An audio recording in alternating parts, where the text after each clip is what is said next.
Toplantımızın bu bölümünde diferansiye tiroid kanserlerinde boyun diseksiyonunu olgu senaryoları eşliğinde değerli katılımcıların destekleriyle birlikte tartışacağız. Bunun için iki senaryomuz var. Bu senaryoların üzerinden giderek sorgulanması gereken hususları birlikte tartışacağız.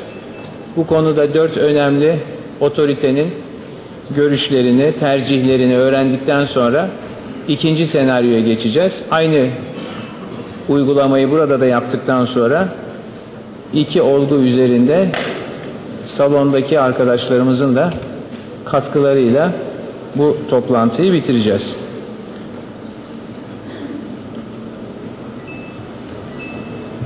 İlk olgumuzdan başlayalım. Burada görüyoruz. Ben burada arkadaşlara bundan sonra İngilizce devam etmek istiyorum ki onlar da takip edebilsinler diye. Dear colleagues, this is our first case. It's a 42 years old male patient, has a 3 centimeter papillary cancer on the right lobe, and the patient has no known lymph nodes so far. So this is now the preoperative status, and we'll go on with the operative treatment. And now our questions are, in that case, how shall we evaluate the lymph nodes? Antonio, can we start with you? Sure, Mette. So if I understand correctly, it's a woman, 43 years old, with a 3 centimeters nodule, which has proved to be malignant for papillary cancer with fine needle aspiration. And you ask us for, can you hear me okay? Yeah, it's fine?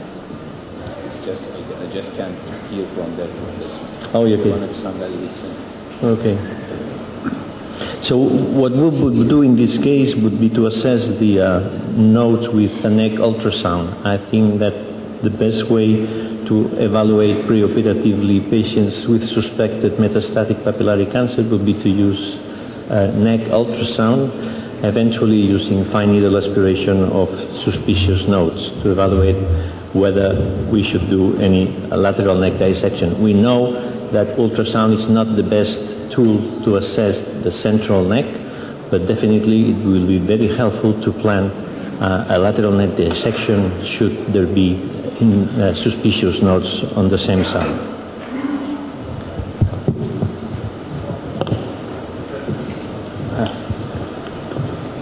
So we assume the patient has no lateral lymph nodes, no suspicious lateral lymph nodes. So that's why we are now more or less focused on the central compartment. So do you recommend any other modality for imaging besides ultrasound to rule out any lymph node, suspicious lymph node in the central compartment? No.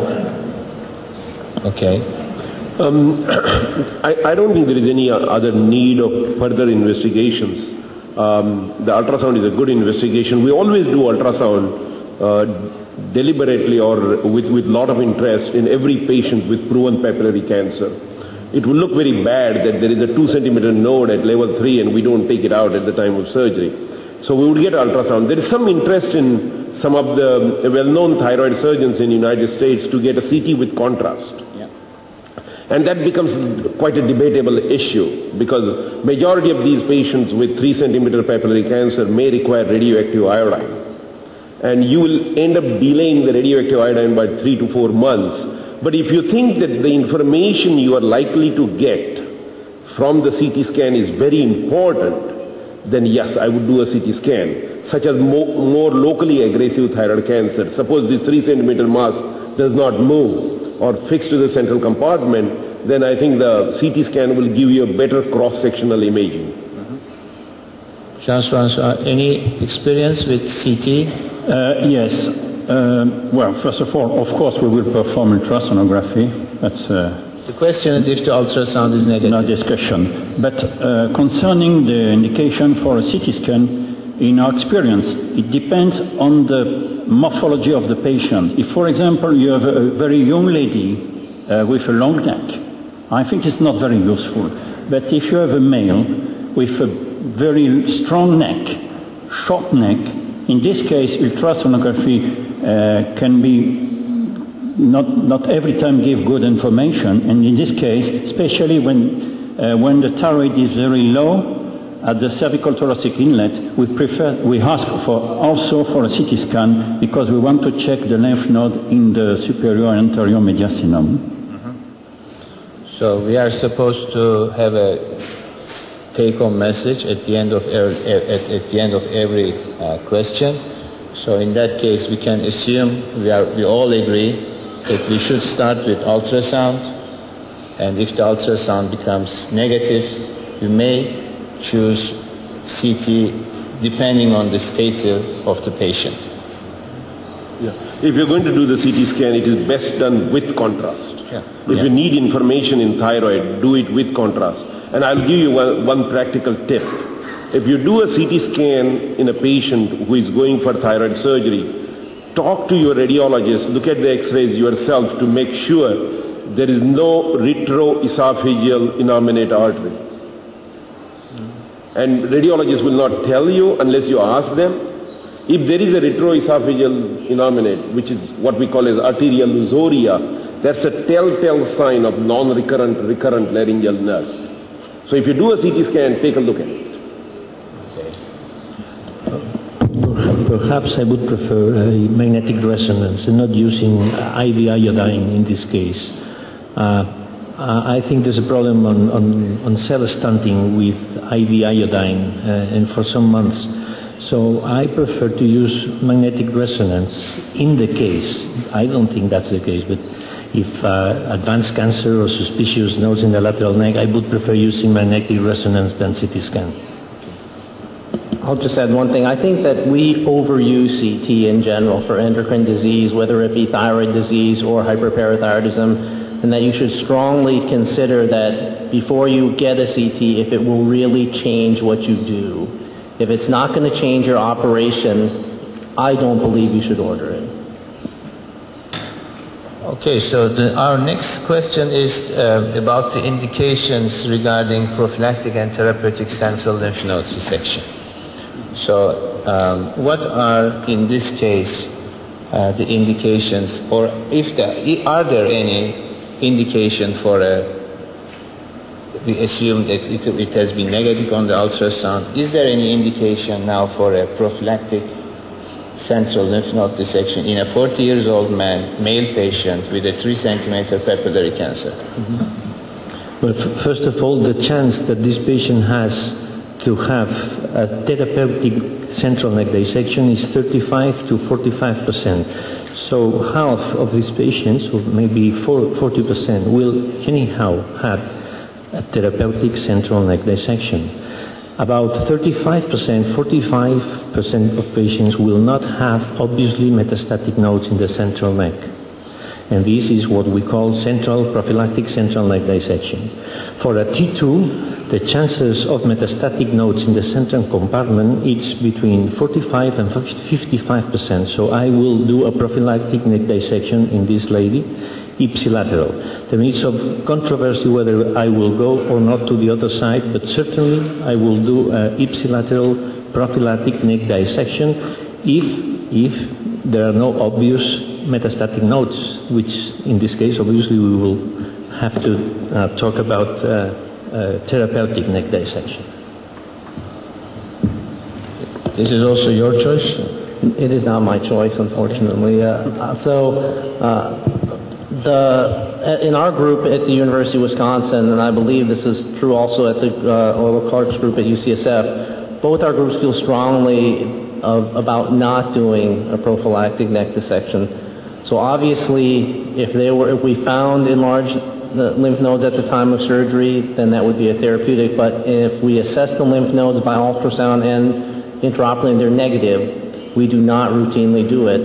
In our experience, this has been our practice for decades, and when we've looked at our patients who have then recurred in the central compartment, in our series, the recurrence rate in the central compartment is about 2%. So our rationale is that we do not take out nodes in 100% of patients to help 2%. And there have been several studies, both from our group and a group from Sydney, Australia, that have shown if you have to go back, then in these 2% of patients, you can do so safely without any additional risk. So that has been our practice, not to do a prophylactic lymph node dissection.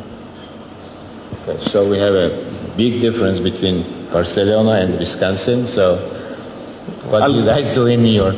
There is a right and wrong, and mine is right. So let's just go back a minute, and start thinking how this whole issue of prophylactic neck dissection discussion came. We never discussed this 10 years back. Ask all the senior surgeons in the audience. Whenever they attended the meeting at the college or any thyroid meeting, we didn't discuss about prophylactic neck dissection. This is a new invited disease or an entity by the surgeons. And you need to know a little bit about this. The genesis of this was in 2006 when the ATA guideline wrote that in a patient with papillary cancer, prophylactic neck dissection may be considered. Those were the exact words. And the surgeons who strongly believed in doing paratracheal dissection, they used that as a champion and they started doing it. We saw more and more complications related to this. And the major complication was temporary and permanent hypoparathyroidism. There is absolutely no doubt in my mind there is a higher incidence of both temporary and permanent hypoparathyroidism the more routine prophylactic neck central compartment dissection you do. So people realized soon, hey, we're overdoing this. It didn't help. Like Herb said, it was the local recurrence in the patients who did not have it. It was only 2%. So we started going back, and then there was an addendum made all over the world that it should be in the hands of the experienced thyroid surgeons. Remember, 90% of the thyroid surgery in the United States is done by the surgeons with less than 10 thyroidectomies a year. The reason I'm giving you all this history is we need to put this in perspective and kind of put an end to this debate that is going on in the United States. We do not do prophylactic neck dissections. We do only if at the time of surgery there are suspicious lymph nodes. I would not hesitate getting a frozen section. Now this 3 centimeter thyroid nodule more likely has a paratracheal nodes, and I would probably do what I would call therapeutic neck dissection because they are going to be suspicious. Either I will get a frozen section or I'm very convinced in my mind. But when we talk about prophylactic neck dissection, it's a smaller tumor than this where there is absolutely no suspicion of paratracheal nodes.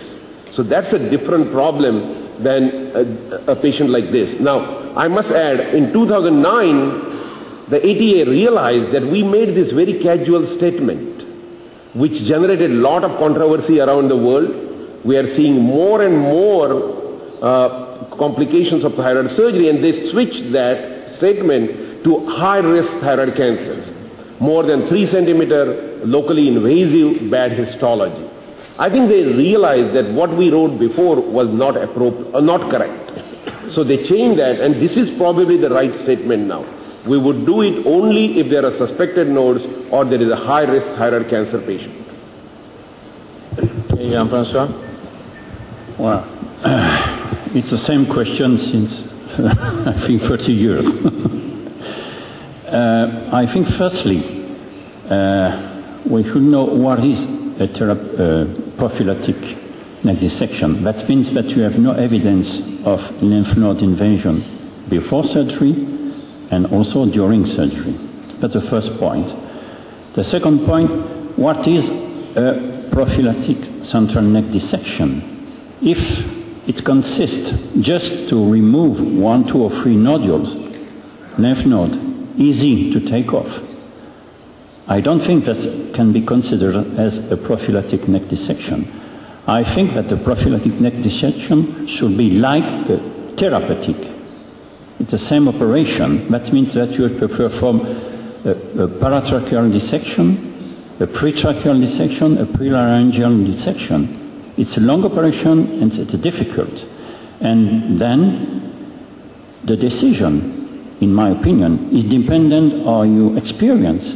Of course, if you are an expert and you can assure to your patients a morbidity of less than 2% concerning the nerve, less than 4% concerning the parotid, that could be discussed.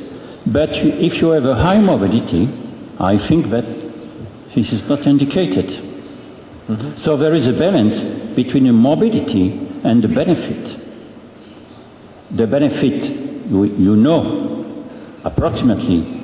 The risk is depending on you. So we can say that there is technically actually no difference between prophylactic and therapeutic neck dissection. And technically there is no difference, yeah. But as Jean-François said, wherever you go, whichever operating room you face, there is a clear-cut difference in the two operations, prophylactic and therapeutic. If there are clear-cut suspicious nodes in a large tumor, your operation is going to be much more detailed. If there is nothing, 1 centimeter thyroid cancer, you call it prophylactic neck dissection, you take out 2 lymph nodes, that's not prophylactic neck dissection. That's making you feel comfortable. Feel better. Feel better, yes. I think technically there are quite a number of differences. The way you handle the thymus, the way you handle the opposite side, and the way you handle the parathyroid glands. This is not usually a problem in prophylactic neck dissection. You spare the thymus, you usually do that on one side, and there's no usually problem or big problem with the parathyroids. When you go to therapeutic neck dissection, you have to do it both sides. You have to, in most cases, remove the thymus because the nodes usually involve the thymus, and you have more problems with the lower parathyroid glands. And you retrieve more nodes. In our hands, a prophylactic neck dissection would go between 5 and 8 nodes, and in therapeutic neck dissection would go from 12 to 16.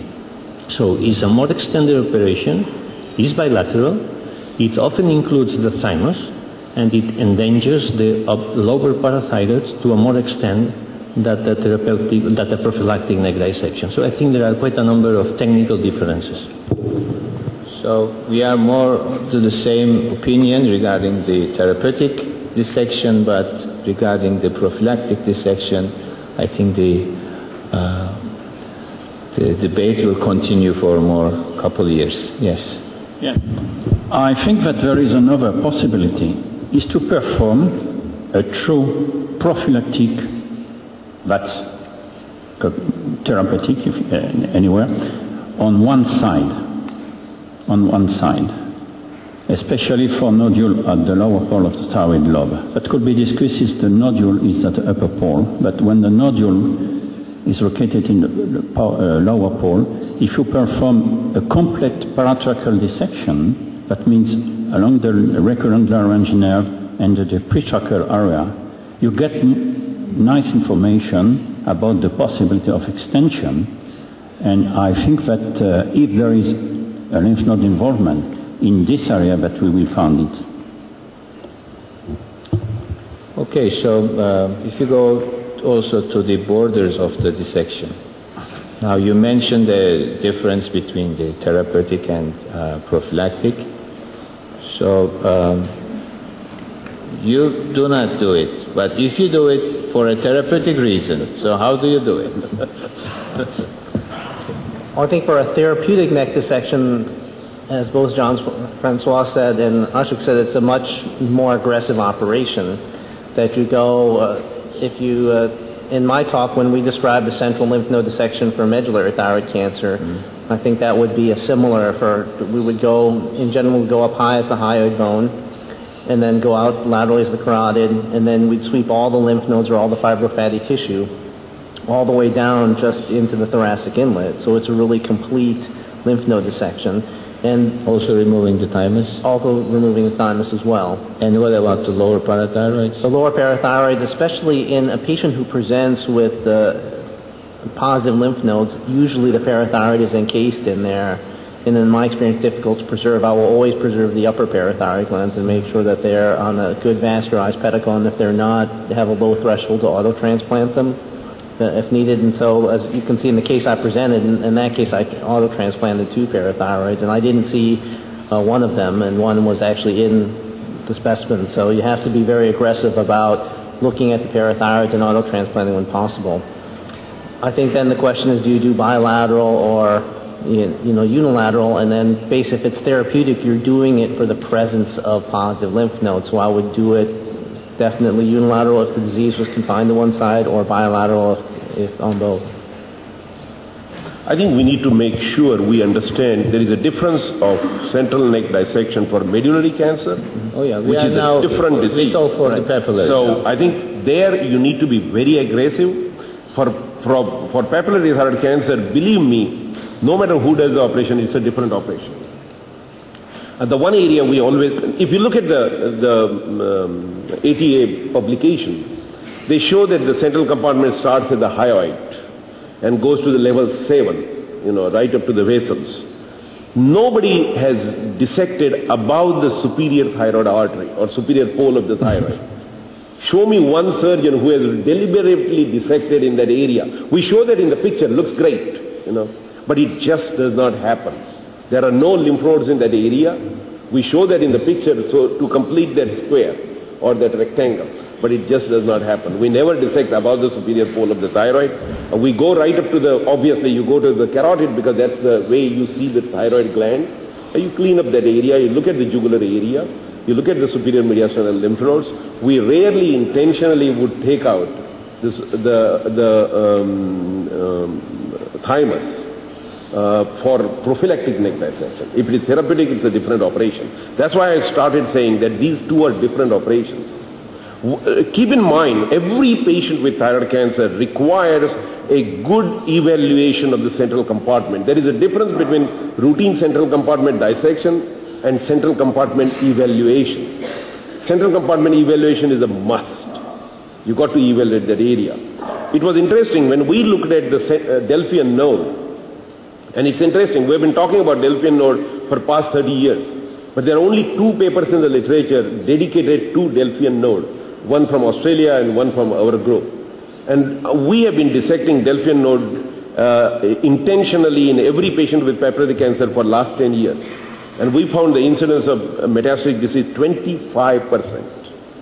And those patients who had Delphian nodes invariably have paratracheal nodes. So there are some indications. Apart from the primary tumor, there are some other indications looking at the pretracheal Delphian node. So these two are different operations. The limits are obviously, as we know very well, from carotid to carotid, from superior pole of the thyroid to level 6-7. Because when you have positive lymph nodes at level 6, remember there are more paratracheal nodes below, and I would clean up as best as possible. Well, nothing special to it. Maybe the discussion can be on should we remove the thymus or not? I would be interested to have the opinion of the other expert. In our group, no, we don't remove the thymus. Definitely, when you remove the thymus, the extension is higher and the probability of post-op hypocalcemia increases. The issue is whether the thymus can be or cannot be preserved. There are, some lymphatic connections between the central neck and the thymus, and sometimes the thymus is just encased in nodes. If it's possible, it's fine. And I think all the surgeons should be acquainted with the anatomy of the thyrothymic ligament to identify the thymus and the lower parathyroid, because that's essential to prevent permanent hypopara. If it's possible, it's okay. I think you're right, Jean-François. The problem with therapeutic neck dissection is that often the thymus may be, just in case in one side or in 2 sides, it needs to be removed. But I agree that if it's technically possible, it would be great to preserve the thymus and the thyrothymic ligament. And another technical point, the nodes on the right and the nodes on the left in the central neck are different. I invite you, no surgeon, I think, should do this operation without reading the Miyauchi paper on anatomy of the nodes in the central neck. Because there you can see how different is one side to the other. I mean, in the right, you have nodes in front and on the back of the nerve, of the recurrent laryngeal nerve.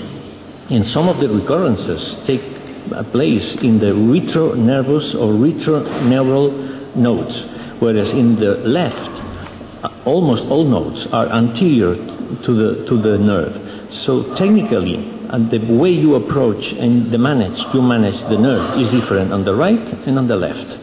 And I think that's important because the operation is not the same, exactly the same in both sides.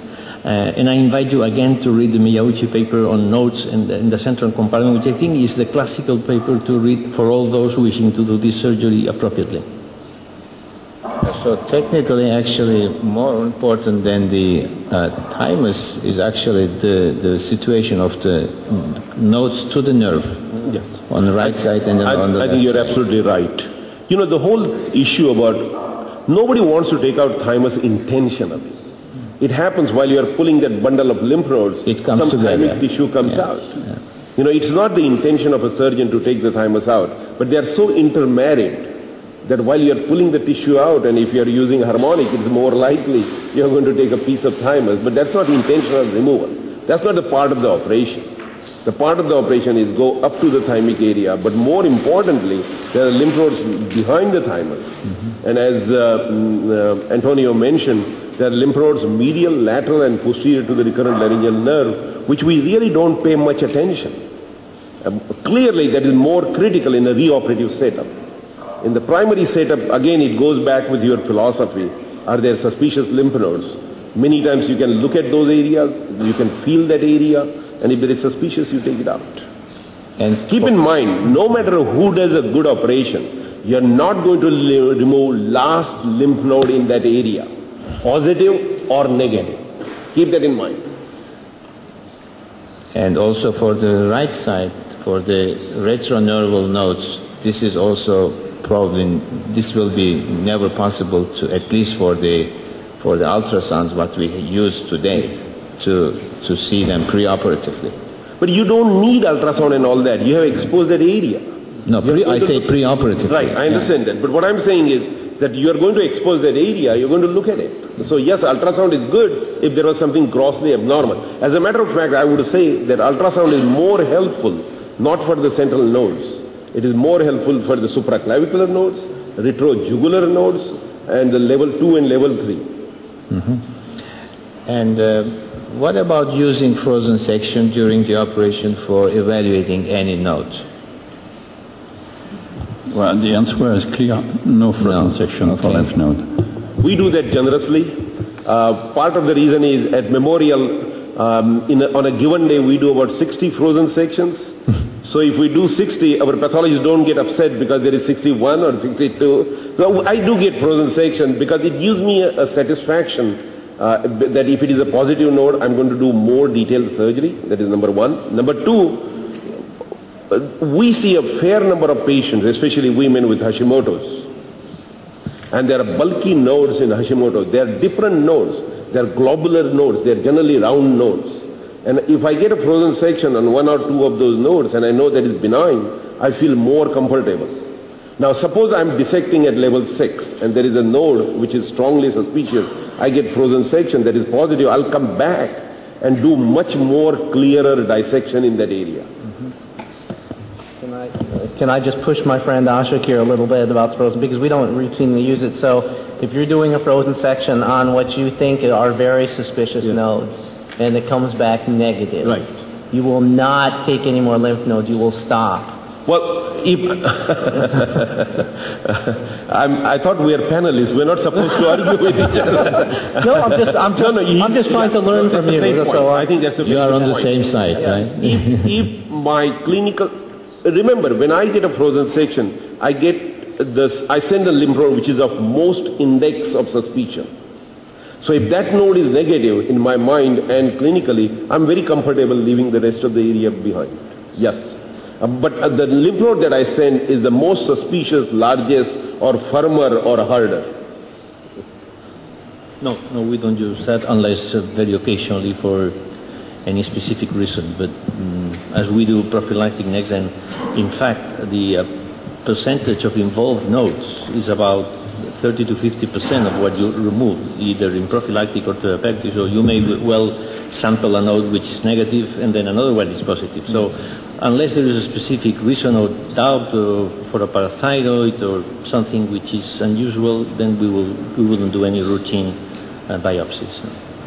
Actually, it's also interesting it would be interesting to know what is the false negative rate for the frozen section evaluation, because if it's a firm, round, dark nodule that looks suspicious, it's clear that it can be evaluated easily by the pathologist during frozen section. But if it's really a micro metastasis to a lymph node which hasn't been changed in shape or color or firmness, that can be a very intriguing point for the pathologist and later for the clinician. Sure. I think that's a good point. We are not looked at it for micrometastasis by frozen versus non-frozen, but whenever we have sent a lymph node that is strongly suspicious, invariably it has come back as positive, except a big Hashimoto type of lymph node.